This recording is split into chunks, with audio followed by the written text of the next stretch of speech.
आज हम लेके आए उत्तराखंड की बड़ी खबरें। तो सबसे पहले बात कर रहे थे कोरोना अपडेट को लेकर। तो उत्तराखंड में लगातार कोरोना मरीजों की संख्या बढ़ती जा रही है और प्रदेश में कोरोना के 58 नए मामले सामने आए हैं।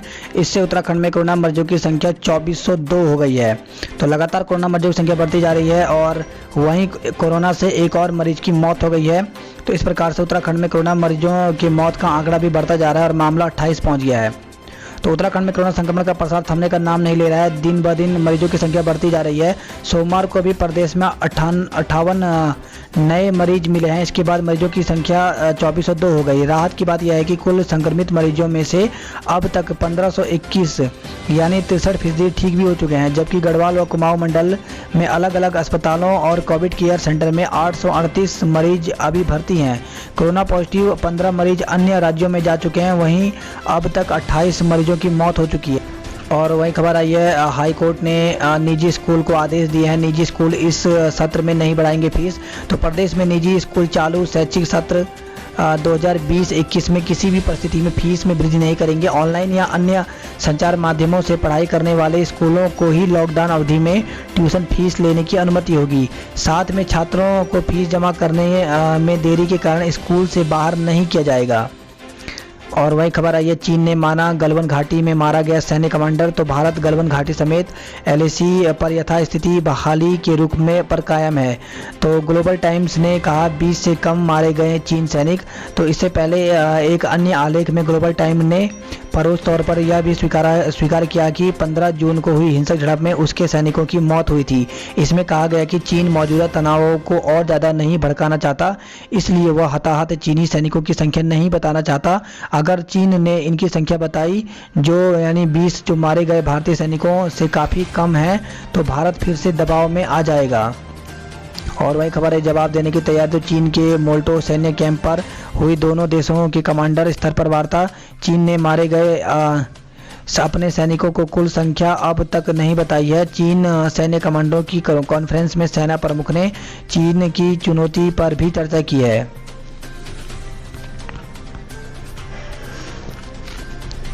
और वही खबर है, ये कर्फ्यू लगा करके निकाले भगवान जगन्नाथ की यात्रा। तो श्रद्धा का सवाल, सुप्रीम कोर्ट ने कहा रथ खींचने के दौरान प्रशासन के लोगों समेत 500 लोग ही रह सकेंगे। तो हर वर्ष की तरह भगवान जगन्नाथ की यात्रा इस वर्ष भी निकलेगी, लेकिन कड़ी शर्तों के साथ। सुप्रीम कोर्ट ने सोमवार को अपने 18 जून के आदेश में बदलाव करते हुए कहा कि रथ यात्रा के दौरान पूरी शहर में कर्फ्यू रहेगा। कर्फ्यू सोमवार की रात 8 बजे से लागू होगा और शहर में प्रवेश के सारे पॉइंट जैसे एयरपोर्ट, रेलवे स्टेशन और बस अड्डे बंद रहेंगे। प्रत्येक रथ को सिर्फ 500 लोग ही खींच सकेंगे। और वहीं बड़ी खबर आई है CBSE परीक्षाओं को लेकर के। तो परीक्षाओं को लेकर गेंद सुप्रीम कोर्ट के पाले में। तो CBSE की 10वीं और 12वीं की लंबित परीक्षाओं को लेकर मानव संसाधन विकास मंत्रालय ने अब गेंद सुप्रीम कोर्ट के पाले में डाल दी है, जहां मंगलवार को इसे लेकर सुनवाई होनी थी। हालांकि मंत्रालय के रुख से साफ है कि वह कोरोना संक्रमण में मौजूदा परिस्थितियों को देखते हुए परीक्षाएं कराने के बिल्कुल भी पक्ष में नहीं है। वहीं नीट और JEE मेंस को लेकर भी अभी इंतजार करना होगा।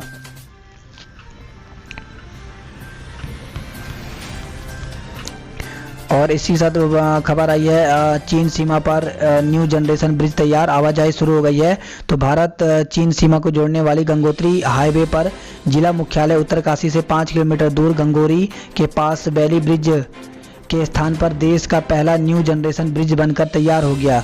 80 गंगा नदी पर 70 टन भार क्षमता के इस पुल को सीमा सड़क संगठन यानी BRO ने तैयार किया है। और वही खबर है, चंडीगढ़ स्थित लैब को सैंपल भेजने पर फिलहाल रोक लगा दी गई है। तो कोरोना जांच के लिए चंडीगढ़ स्थित लैब में फिलहाल जो है वो सैंपल नहीं भेजाएंगे, इस पर अभी रोक लगा दी गई है। दून में 17 स्वास्थ्यकर्मियों की स्थानीय स्तर पर कराई गई जांच रिपोर्ट चंडीगढ़ स्थित लैब में अलग आने के बाद यह निर्णय लिया गया। तो आपको बता दें कि 17 जो पॉजिटिव थे वो चंडीगढ़ में पॉजिटिव आए थे, जबकि उत्तराखंड में जब टेस्ट की गई तो वो निगेटिव आए। तो इस वजह से अब जो है चंडीगढ़ में जो सैंपल भेजा रहे थे उन पर रोक लगा दी गई है। वहीं मानसून की आहट संग बढ़ा डेंगू का खतरा। और वहीं बड़ी खबर आ रही है, कोरोना को हराएगी दिव्य कोरोनिल टैबलेट। तो पतंजलि आयुर्वेदिक की औषधि दिव्य कोरोनिल टैबलेट का कोविड-19 मरीजों पर क्लिनिकल ट्रायल के परिणाम की घोषणा आज दोपहर 12 बजे Patanjali Yogpeeth face to face योग गुरु बाबा रामदेव और आचार्य बालकृष्ण करेंगे। तो पतंजलि योगपीठ की ओर से बताया गया है कि कोरोना टैबलेट पर हुआ यह शोध पतंजलि रिसर्च इंस्टीट्यूट पतंजलि और national institute of medical science Jaipur के संयुक्त प्रयासों का परिणाम है। टैबलेट का निर्माण दिव्य फार्मेसी और पतंजलि आयुर्वेद लिमिटेड हरिद्वार में किया जा रहा है। इस दौरान वैज्ञानिकों की टीम, शोधकर्ता और चिकित्सक भी मौजूद रहेंगे। तो बड़ी खबर है, जिस प्रकार से यहाँ पे बाबा रामदेव ने पहले ही कहा था कि उन्होंने कोरोना की दवाई बना ली है, तो आज जो है इसके लिए पूरी चर्चा वो 12 बजे करेंगे। वहीं शोध में 300 शोधार्थी हुए शामिल, तो आचार्य बालकृष्ण ने कहा है। तो आचार्य बालकृष्ण ने बताया कि कोविड-19 की दवा दिव्या कोरोनिल टैबलेट की खोज दिसंबर 2019 में चीन में इसके संक्रमण के लगातार बढ़ने की खबरों के बाद शुरू कर दी गई थी। पहले इसकी केस स्टडी की गई और जनवरी 2020 में इस वायरस के व्यवहार और प्रभाव आदि को लेकर के इसकी दवा की खोज के लिए शोध प्रारंभ कर दिया गया। इस कार्य में पतंजलि योगपीठ अनुसंधान केंद्र में लगभग 300 शोधार्थियों ने हिस्सा लिया। और वहीं खबर है, ये दफ्तर खोलते ही आरटीओ में धमक पड़ी भीड़, तो लाइसेंस बनवाने वालों का तांता लगा। इस साथ खबर आई है, आज उत्तराखंड पहुंचेगा मानसून, तो मंगलवार को मानसून उत्तराखंड पहुंच सकता है। मौसम विभाग ने प्रदेश में 4 जिलों में भारी बारिश की चेतावनी दी है। मानसून कुमाऊं में दस्तक देगा। रात करीब 7:30 बजे से मसूरी में जोरदार बारिश शुरू हो गई थी, जिसके बाद वहां के अधिकतम तापमान में 4 डिग्री सेल्सियस की कमी दर्ज की गई। इस खबर आई है, संचार और सुरक्षा में लगे चीनी उपकरण हटाने की तैयारी की गई है। तो यहाँ पर चीन डीजी ने कहा है, पुलिस महानिदेशक, चीनी मोबाइल एप्लीकेशन के प्रयोग को प्रतिबंधित करने की गाइडलाइन पर विचार किया जा रहा है। वहीं संचार और सुरक्षा में लगे उपकरणों के संबंध में केंद्र और राज्य सरकार की गाइडलाइन के अनुसार कदम उठाए जाएंगे। तो इस प्रकार से अभी तक जो यहाँ पर उत्तराखंड पुलिस है, उन्होंने जूम ऐप और टिकटॉक को बैन कर दिया है। ऋषिकेश की बात करें तो ऋषिकेश से खबर है, जहाँ पे एम्स की नर्स पॉजिटिव मिली है। आवास क्षेत्र सील कर दिया गया। तो एम्स में भर्ती पौड़ी निवासी एक व्यक्ति पॉजिटिव मिली है, जिसे 20 बीघा गली नंबर 3 से 9 लोगों को क्वारंटाइन किया गया है।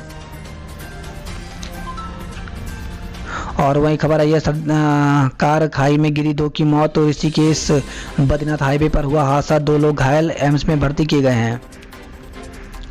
खबर आई है ऋषिकेश है, जहाँ पे 2 युवक व एक वृद्धा ने फांसी लगाकर जान दे दी। तो ऋषिकेश रायवाला और डोईवाला थाना क्षेत्र में सोमवार को फांसी लगाकर आत्महत्या करने के 3 मामले सामने आए। तीनों मामले में आत्महत्या करने वाले मानसिक अवसाद हैं। और वहीं एहतियात के साथ शुरू हुई बोर्ड की परीक्षाएं। तो कोरोना वायरस संक्रमण के खतरे के बीच जरूरी एहतियात के साथ इंटरमीडिएट और हाई स्कूल की छूटी हुई परीक्षाएं शुरू हो गई। और खबर आई है विकासनगर से, जहां पे 38 परीक्षा केंद्रों में 574 परीक्षार्थियों ने परीक्षा दी। और इस खबर आई है चक्राता से, जहां पे चिकित्सा अधीक्षक समेत 4 कर्मियों के सैंपल जो हैं वो भेजे गए हैं। वहीं कोरोना पॉजिटिव के संपर्क में आए थे ये चारों। विदेश से लौटे युवक को भी CSC देहरादून में रेफर किया गया है। और वहीं खबर आई है, छोटी दूरी वाली ट्रेन को 1 जुलाई से चलाने की तैयारी की जा रही है। तो छोटी दूरी के लिए और रेलगाड़ी चलाने पर रेलवे जुलाई में फैसला लेगा। कुछ जोन में छोटी दूरी की रेलगाड़ियां शुरू करने की मांग की गई है।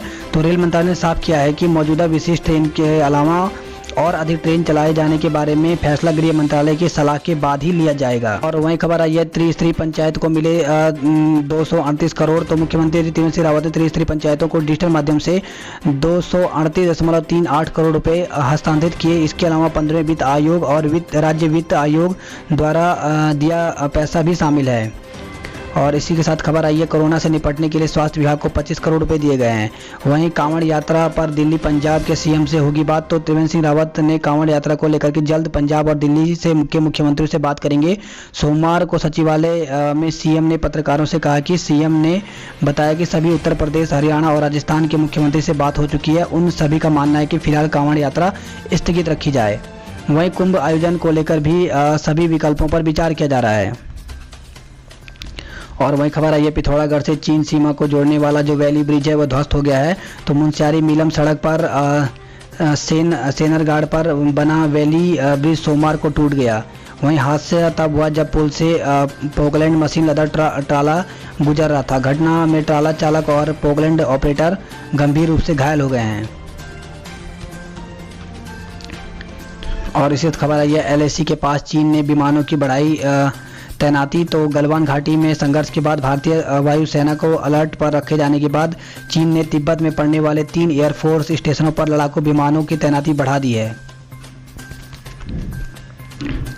और वही खबर आई है उत्तराखंड में कोरोना की जांच सस्ती करे सरकार। तो देश के कई राज्यों की तरह उत्तराखंड में कोरोना टेस्ट की दर कम करने की मांग करते हुए कांग्रेस महानगर अध्यक्ष लालचंद शर्मा ने मुख्यमंत्री को पत्र लिखा है। और वहीं खबर आई है पौड़ी से, जहां पे प्रवासियों ने सड़क बना करके पेश की मिसाल। तो कोरोना काल के में पोखड़ा ब्लॉक के आनंदपुर गांव लौटे प्रवासियों ने बनाई 2.5 किलोमीटर की सड़क। वहीं खबर आई ऑल वेदर रोड से टूटी पाइपलाइनें। तो खबर है चंबा से। इसी के साथ हेमकुंड साहिब में अभी भी जमी है 5 फीट की बर्फ। तो चमोली जिले में समुतल से 15,225 फीट की ऊंचाई पर स्थित हेमकुंड साहिब के कपाट खोलने के बारे में अभी कोई फैसला नहीं हुआ है। धाम में अभी भी 5 फीट से अधिक बर्फ जमी हुई है। और खबर है चीन सीमा पर एक और पुल क्षतिग्रस्त हो गया है। तो पिथौरागढ़ के लोडेड ट्राला और मशीन पुल के साथ सीधा नदी में जा गिरे हैं। और खबर आई है वहीं कोटद्वार से, जहां पे जंगल में मिला महिला का शव। तो लैंसडाउन वन प्रभाग की कोटद्वार रेंज के जंगल में सोमवार सुबह पुलिस व SDRF की टीम ने एक महिला का शव बरामद किया है।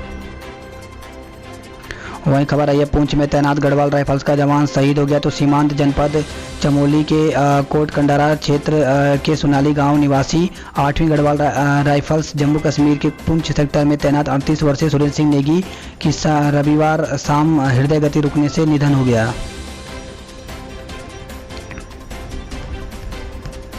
हरिद्वार की बात करें तो हरिद्वार से खबर है, जहां पे दावों की निकली हवा, साफ नहीं हुए नाले।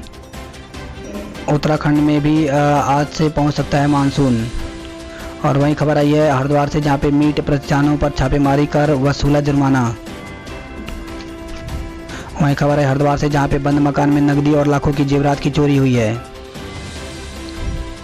खबर आई है हरिद्वार से ही, जहां पे 1.25 लाख पेंशन धारकों का किया जाएगा सत्यापन।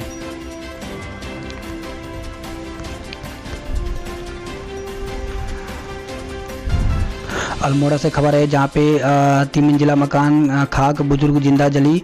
तो घटना के समय वृद्धा और पोती ही थे घर में मौजूद। किशोरी ने किसी तरह भागकर अपनी जान बचाई। तो विकास खंड के भतोरा में एक 3 मंजिला मकान में आग लग गई। इसमें वृद्धा की जिंदा जल करके मौके पर ही मौत हो गई, जबकि मकान के अलावा लाखों के जेवर और अन्य सामान भी जल करके राख हो गए हैं। रोडवेज की बस नहीं चली, टैक्सी वालों की चांदी। तो खबर आई है वहीं रोडवेज बसों का किराया बढ़ाने पर कांग्रेस जो है वो भड़के हैं। रोडवेज का बढ़ा किराया नहीं घटा तो आंदोलन होगा।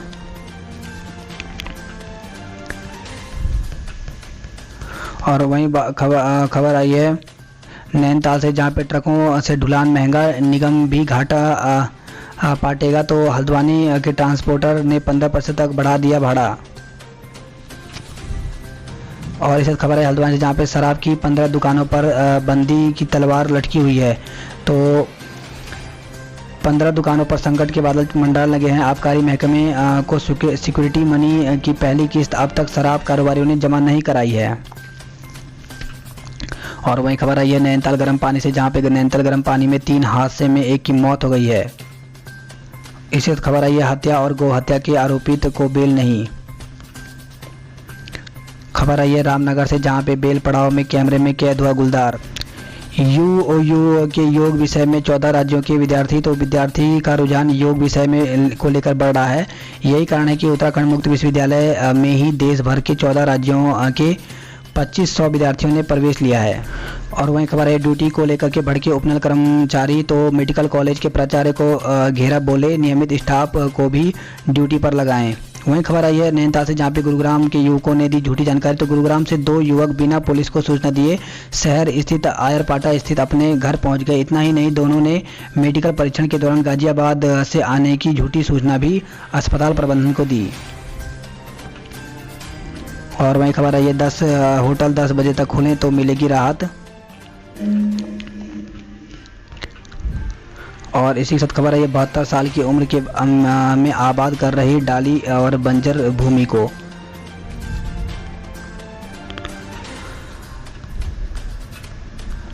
पिथौरागढ़ की खबरों की बात करें तो पिथौरागढ़ से खबर है जहां पे अधिकारियों ने परखी नेपाल चीन सीमा की व्यवस्था। तो आईटीबीपी एसएसबी के आईजी डीआईजी रैंक के अधिकारी पहुंचे हैं। बात करते हैं उधम सिंह नगर खबरों की। तो 5 लाख की स्मैक के साथ 2 दबोचे गए हैं। वहीं इनामुल और खुर्शीद के साथ पूछताछ होगी। और इसी साथ खबर है लोगों को कार से कुचलने का प्रयास किया गया, हंगामा हुआ है। तो और काशीपुर से भी इस प्रकार की खबर है जहां पे युवक को डंपर ने कुचला है, मौत हो गई है।